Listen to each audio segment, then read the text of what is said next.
Greetings and salutations, listener, and welcome to another edition of the Coco and Daltz podcast. We're real people with real reviews. I'm not Coco. And I'm not Daltz. And what spectacular thing did we just watch recently, Coco, that we are going to review in this podcast now? So, if you're listening to this in real time, yesterday, Friday, Netflix released the Netflix original movie, I Care a Lot. It's 2-ish hours. It stars Oscar nominee Rosamund Pike as Marla. She's a court-appointed guardian for like the elderly and the infirm who can no longer make decisions for themselves and get put into care homes. Unfortunately, she's also a scam artist. She has a major grift going on. Yeah. She has a major grift going on with with a doctor played by Alicia Witt. These two find elderly people who are ripe for the picking financially and get emergency hearings to have them put into care homes, and then they basically bleed all these people's assets dry. The two of them team up to put a 69-year-old woman named Jennifer, played by Diane Wiest, into a care home. Only with Jennifer, they bite off a little more than they can chew because, should I do a little bit of spoiling here, Daltz? It's up to you, really. Okay, I like the spoilers. I won't listen. Okay, so Jennifer is not her real name. She's actually the mother of a Russian mobster played by Peter Dinklage. Jennifer is an assumed identity, and they thought that she had been unmarried and had no children, no living relatives, and was sitting on a pile of cash. And she is sitting on a pile of cash, only she has some shady people looking out for her who soon discover that she's been put into a care home. They're wise to the grift, and the rest of the movie is Marla trying to not be killed by Russian gangsters, and yeah. So, and for the record, I would like to state publicly here and now that if I ever get checked into an old age home, and Coco is living on the fortunes of the podcast, then you'll know something has gone wrong, and she totally was informed by this movie. So, do you have anything to add to the summary, Daltz? No, actually, the summary was very good and concise, also detailed, but not too detailed, because you still want people to be able to watch the movie. So then, what is your opinion on I Care a Lot? So, first of all, it's a dopey title. Like, is this I Care a Lot is like some 80s band did a song on I Care a Lot. That's what I think of that. And I also think that it could have been something else. Like, I was trying to think of alternative titles when we were watching the movie last night. I was thinking like, Dangerous Informers or something like that. like Con Women, or, there's all sorts of possibilities. So the title doesn't do anything for me. I was going to say, is that your biggest complaint? Because, I mean, that's pretty good if that's your only complaint. I'm just getting rolling. Oh, okay. All right. B, I am a big fan of Peter Dinklage. I thought he was sort of inconsistent in this one. I would agree with that. He was brilliant in some parts, but in other parts, he just looked like he was acting.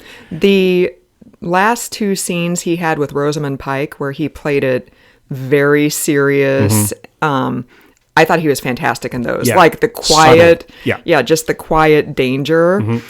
Like, he was fantastic in those scenes. But in early scenes, it's like they couldn't figure out what they wanted to do with that character. So he was like a little clownish, and he's like eating eclairs, and he's throwing smoothies around. And like, so when he was like really over the top, he just took me completely out of the movie. But those last two scenes with Rosamund Pike, he just hit it out of the park. I think you hit the nail on the head right there, Coco. And also, I've seen outraged Peter Dinklage before, and it was in Elf. And he was great in that, and it was fantastic, and he played it perfectly. And so I've seen him do that already, and to see him do the outrage again, is it the small guy thing, like the outrage? So I was kind of wondering about his performance off and on. Excuse me. And I also was not a big fan of, when you say that he wasn't sure as to what role he was playing, I also wasn't sure if the movie was sure about what it wanted to be. Because it started off like very, very cool, the music and the narration, the voiceover and the quick cuts and everything like that. It felt like a really hip kind of Ocean's 11 almost kind of thing. And then it just kind of devolved a little bit to me, is that I didn't want to see any of these characters succeed. Right. Nobody was likable. No. I mean, I think that was intentional. Yeah, totally. These are all terrible people. They're all terrible people. And at one point when Rosamund Pike's, her character was winning sort of thing, I was like, I don't care. I wasn't rooting for her. I wasn't rooting against her. It's like, well, she's not going to win, is she? Because she's a horrible person. Mm-hmm. But then on the other side of the coin, you got this guy who's Russian mafia, I guess. Mm-hmm. And is he going to win? And he's going to be the successful guy, and he's killed everybody. So I had a tough time identifying with any of those characters. It's kind of like the old Seinfeld thing, is like, they're just horrible people, and you just don't want to like any of them. And it's the same idea with this movie. I mean, I think the concept, the plot, the pacing, the setting, everything was pretty good. I think it could have been a lot better, but I just had a tough time really identifying with any of those characters.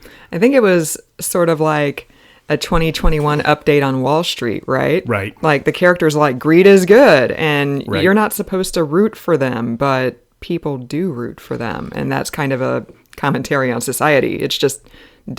As Norm Peterson said on Cheers, it's a dog-eat-dog world, and I'm eating milk-bone underwear, right? So, well, and I also like the idea that it is con men story, torn apart and told from a women's perspective, like right. two women pulling over the con, and it's a high-end, sophisticated con, taking advantage, like you said, off the top of of older people and their money and that sort of thing. I like that spin, because there's a lot of people probably in that situation. We have a lot of aging baby boomers and that sort of thing. And that's completely terrifying too. That, right. Like I know that each state's laws are different in terms of,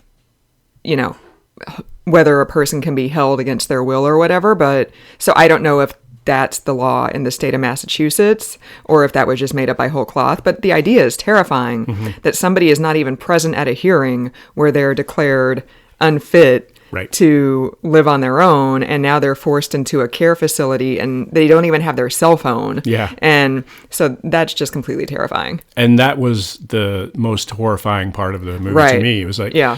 Can this actually happen? I mean, it was right. just so amazing. And one day, this woman is sitting at her table reading her newspaper and listening to music in her beautiful home. And the next day, she's drugged up and right. in this little tiny rest home room that she didn't have any part of and didn't decide and have no play in her life. So right. I just really, to me, this is a horror movie. I mean, yeah. that part of it is terrifying. Mm-hmm. Yeah, I agree. Yeah, it sucked because you don't want, these are all terrible people, like you said. You don't want to root for any of them. But at the end, when Rosamund Pike's character is the she's attempted to be whacked, but she wakes up during it, like she had been drugged, and she wakes up and she manages to escape. And like while she's escaping, I'm like, come on. And then I'm like, why am I rooting for her right. to live? Like, she's awful, and she probably is getting what she deserves.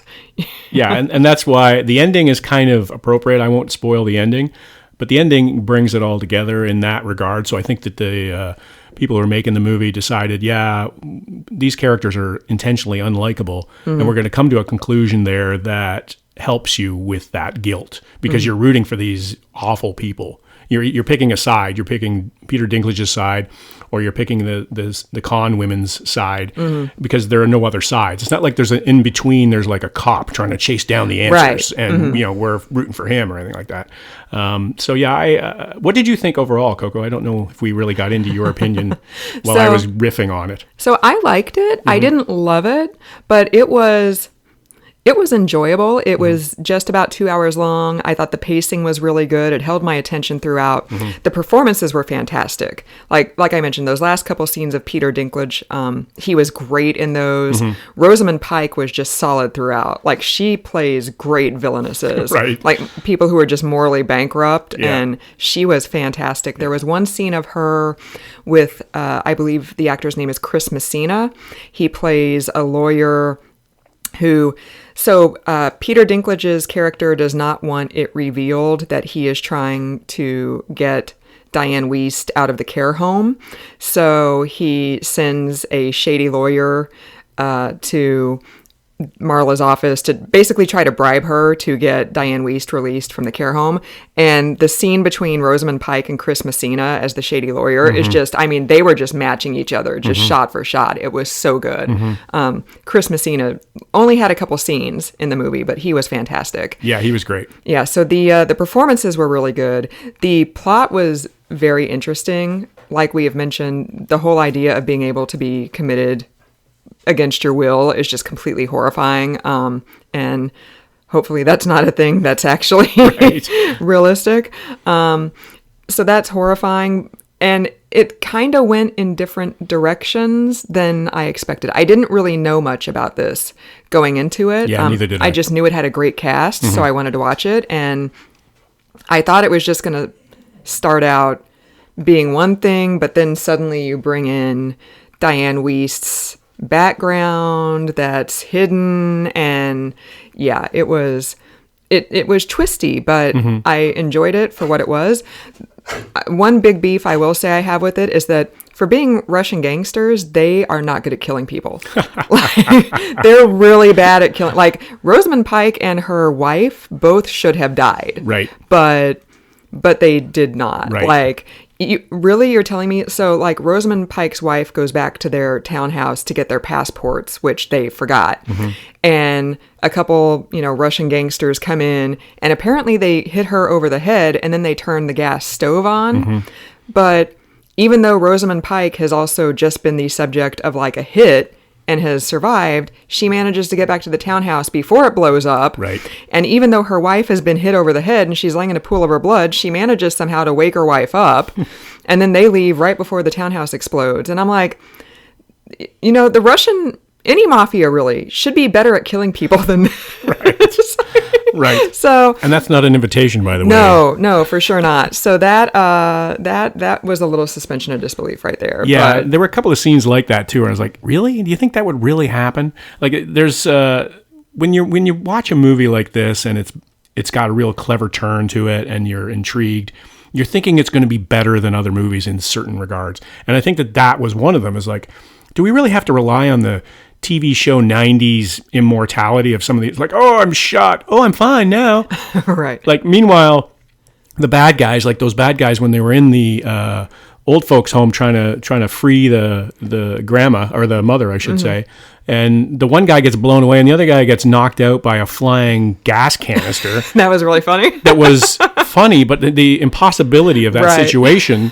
It's like, really? Is that going to happen? I mean, it was a good use of that kind of thing, and a good use of setting, because you know that's going to be something that happens in a senior's home. They're going to have those oxygen tanks floating around. But still, there were a couple of situations like that. I liked it. I thought it would be a good viewing, but I think we're starting to get we're scraping the bottom of the barrel in the pandemic stuff. Like, we're getting to this stuff, like, this is highly touted. I care a lot. Watch this. And it's really not top tier entertainment. Like, I think a lot of the top tier entertainment we've seen has been earlier in the pandemic. And like I said, we're getting close. So hopefully production of better movies will be ongoing. Maybe it's ongoing right now. Like Ted Lasso season 2 is going on right now. And there are other things that are being produced that hopefully we can look forward to. So then what grade would you give I Care a Lot? I would give it a 6 out of 10 based on the idea and the acting. I agree that the performances were really good. It just, the second and third act kind of let me down a little bit. But other than that, it's a decent enough watch, and it's 2 hours, like you said. So it's not like The Irishman where you get to the end and you're like, oh, I wish I hadn't have done that. Right. Or like Ratchet, where we watched that whole thing and it was like, yeah, I want to rinse my brain after watching that. What would you be grading this one, Coco? I'd give it a B to B minus. Yeah. Like, yeah, the performances were really solid. The plot was intriguing, and it was just a shade under 2 hours, so it wasn't The Irishman, but even though The Irishman was a 3.5 hour long movie, it felt like an 8 hour long movie, Felt like a mini series. Right. Like, we had to stop it multiple times to get up and go to the bathroom and get some water and let the dog out and stuff. And this was not that. Like, it definitely kept going at a good clip. Yeah. So yeah, I'd give it a B, maybe a B minus. All right. Anything else to add about this monumentous occasion? No, I don't think so. What about you? No, I think I'm good. All right, rock and roll. So thanks for listening, listener. We appreciate your support. Until next time, I'm not Dots. And I'm not Coco.